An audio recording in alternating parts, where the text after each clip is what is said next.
Assalamualaikum warahmatullahi wabarakatuh, pet lover dimanapun Anda berada. Pada kesempatan video kali ini saya akan membahas terkait dengan permasalahan muntah.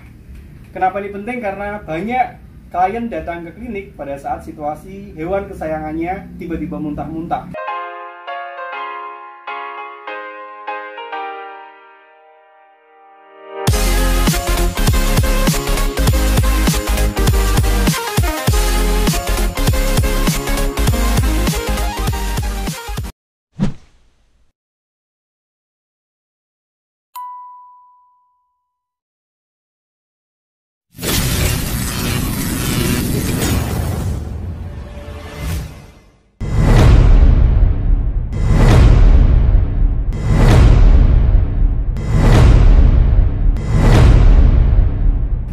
Sebenarnya muntah-muntah ini adalah fungsi fisiologi normal. Ketika ada suatu hal yang berdampak terhadap saluran pencernaan, maka kucing akan mengeluarkan suatu hal yang tidak lazim dengan gejala muntah.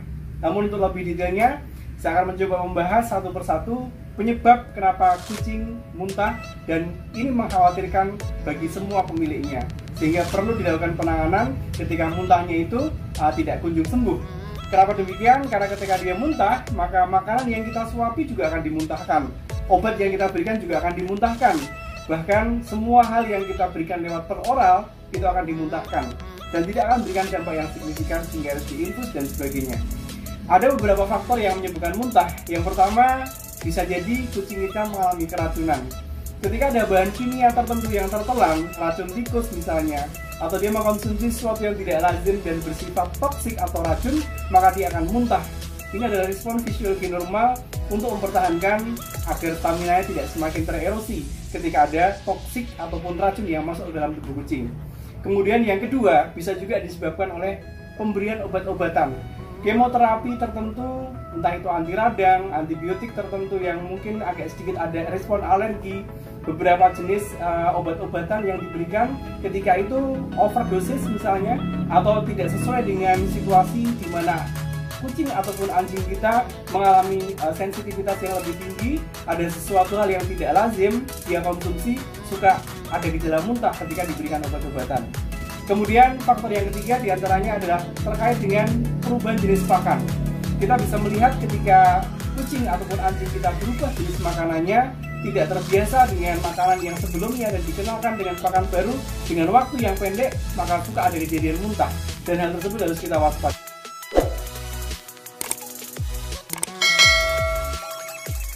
Kemudian penyebab yang keempat adalah terkait dengan masalah di lambung.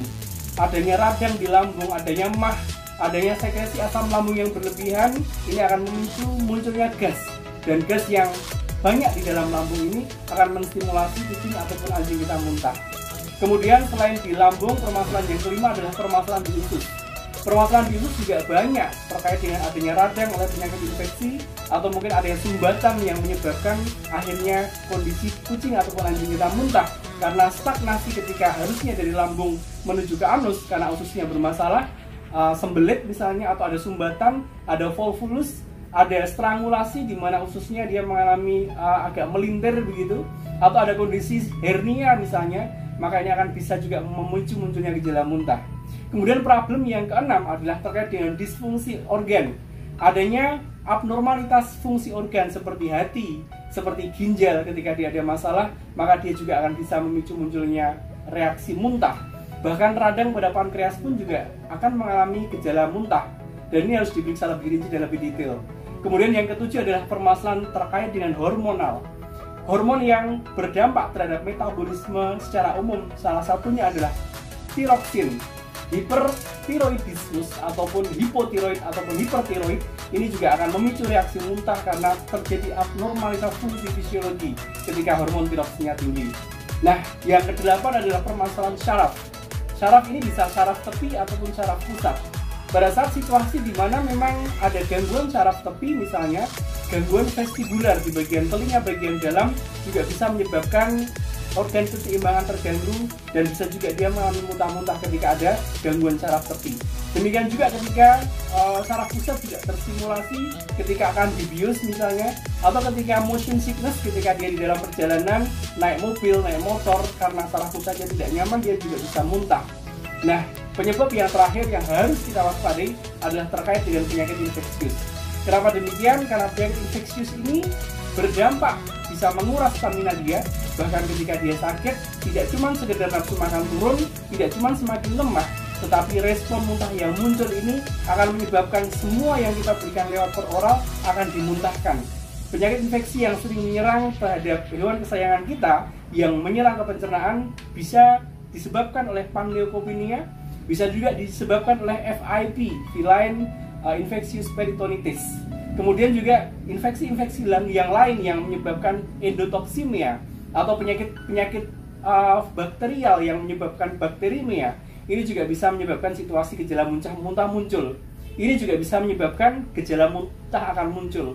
Sehingga kita harus betul-betul memahami ketika ada faktor infeksius yang terlibat, tidak lain dan tidak bukan harus segera dibawa ke dokter hewan. Karena dengan kita mengidentifikasi, mendiagnosa, kita bisa merencanakan dengan perencanaan medis yang terbaik, sehingga gejala muntah tersebut bisa ditekan dan stamina tidak semakin tergerus. Terkait dengan pengobatan, itu tergantung dari pemeriksaan yang dilakukan di meja praktek. Apakah pemeriksaan tersebut perlu dilakukan pemeriksaan laboratorium atau hanya sekedar pemeriksaan klinis saja sudah ketahuan, sudah teridentifikasi, ditambah dengan histori dari pemilik, semuanya itu tergantung dari hasil pemeriksaan di meja praktek. Sering kita ambil sampel darah untuk mengkonfirmasi, atau bahkan kita perlu mengambil sampel urin dan juga sampel fesesnya untuk mengkonfirmasi ketika ada dugaan-dugaan yang menyebabkan bias faktor penyebab utamanya apa. Semua itu dilakukan agar bisa menentukan diagnosa yang tepat. Karena dengan diagnosa yang tepat, maka treatment pengobatannya juga akan sesuai dengan yang kita harapkan. Tentunya keterlibatan pemilik untuk selalu memonitor perjalanan pengobatan menjadi suatu hal yang penting.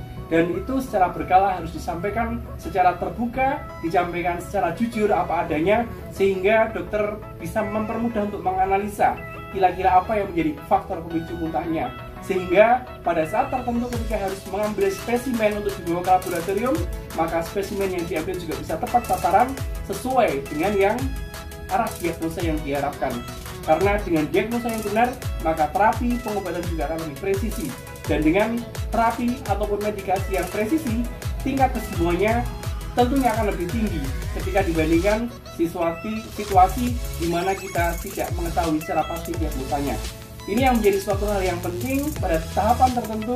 Ketika tidak terdiagnosa hanya dengan pemeriksaan fisik, maka pasti akan dilanjutkan dengan pemeriksaan laboratorium. Dan ini membutuhkan kerjasama dari pemilik hewan kesayangan. Demikian video yang bisa kita bagi, mudah-mudahan bermanfaat. Terima kasih, mudah-mudahan hewan kesayangan kita selalu sehat, selalu ceria, dan bisa memberikan dampak yang baik buat kita sebagai pemiliknya. Terima kasih, Assalamualaikum warahmatullahi wabarakatuh. Catch 'em all.